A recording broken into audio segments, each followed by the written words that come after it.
Hello, thank you for joining me. Today, I want to share a little bit about how the way you ask questions or respond to teachers' questions can positively impact their success. We will focus on the three stances and what they each mean. We will discuss the flexibility that must be maintained during movement between the stances. I will share some examples of how this looks in practice and provide some resources that will help you. Please consider our purpose as you listen to this recording and the examples that I will share. Your words can support or truly hinder the growth of your teacher. So let's look at the stances. Each of these stances should be used in a very specific situation. For example, coaching should occur when your beginning teacher has some knowledge and background about what you are discussing. Your questions should be crafted to push the teacher to discuss connections, experience, and next steps they may be considering. In the collaborating stance, your beginning teacher may have some knowledge, but is hesitant in moving forward and may need you to work with them through making the connections and creating next steps. Finally, the consulting stance will be used when the beginning teacher does not have any frame of reference for the content you're discussing and will need you to take the lead. Let's look at some examples of language for each of these stances. Notice with the coaching examples, each of these stems requires the beginning teacher to make decisions and connections. They are all open-ended and should provide think time for the beginning teacher.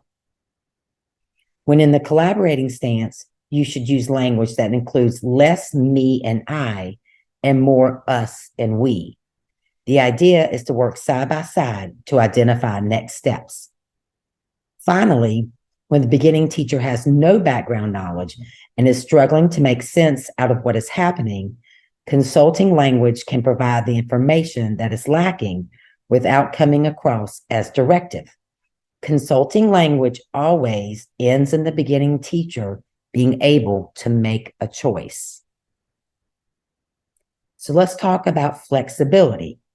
When working with your beginning teacher through these stances, you must remain flexible. Let's investigate what that looks like. Always start a conversation in the coaching stance. Always.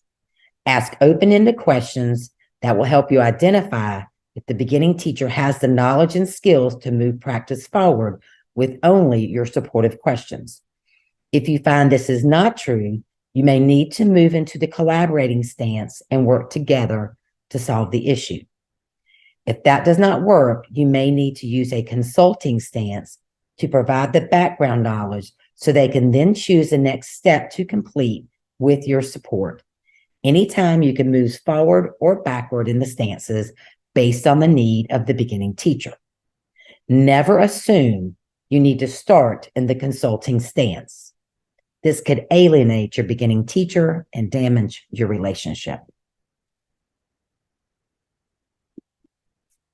So now let's look at some examples of the stances in practice. I'm going to read each example. You may even want to take a screenshot to refer to once I share the starter sentence stems. Your first grade beginning teacher is a rock star. However, she is feeling frustrated as she begins to incorporate differentiation strategies for the first time.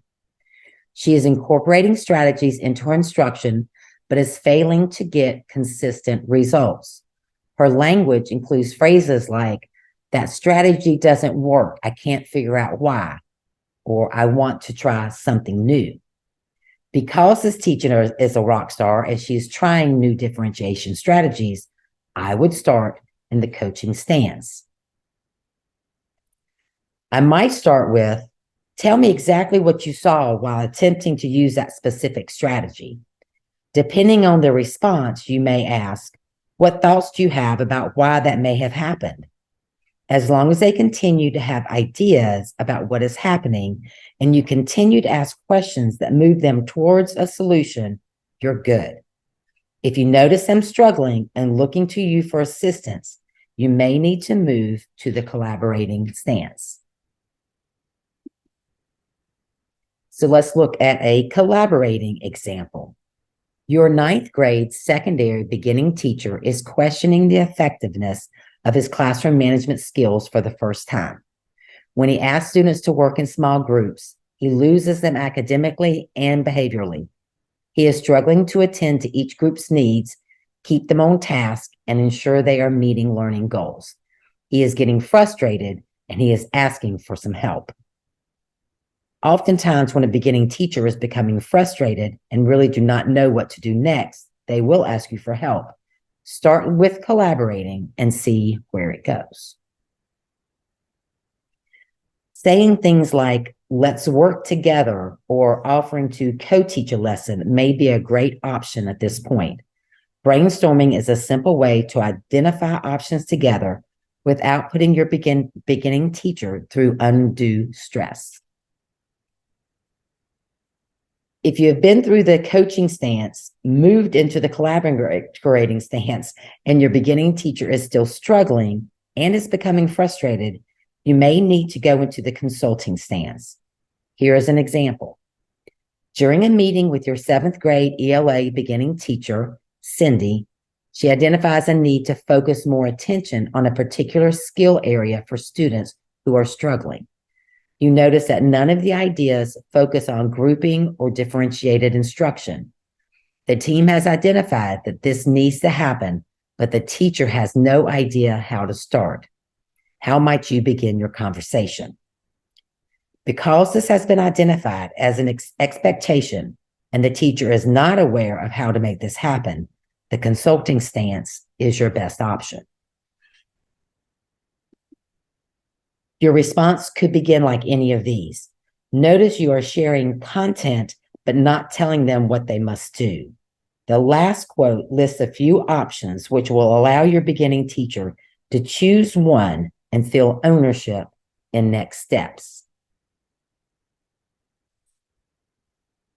So in order to really internalize the stances, I'm providing you with some resources. Each resource will include multiple strategies that will support you in communicating with your beginning teacher. Please take a moment to take a screenshot of these bit.lys so you may access them later. Please remember your flexibility is key. Always allow your beginning teacher to keep ownership of options, even in the consulting stance. I'll give you a second to take a screenshot.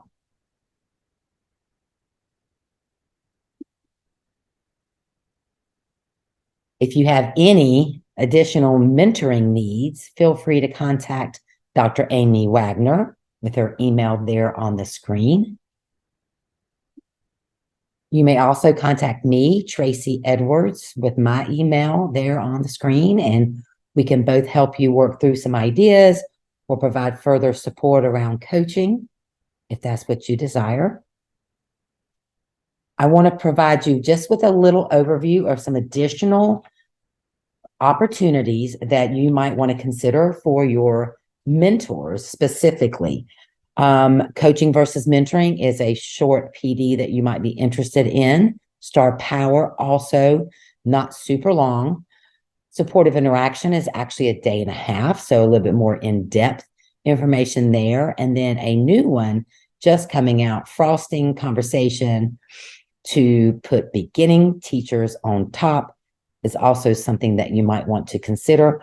All of these can be done within your building or remotely, with the exception of supportive interaction, which is a face-to-face class.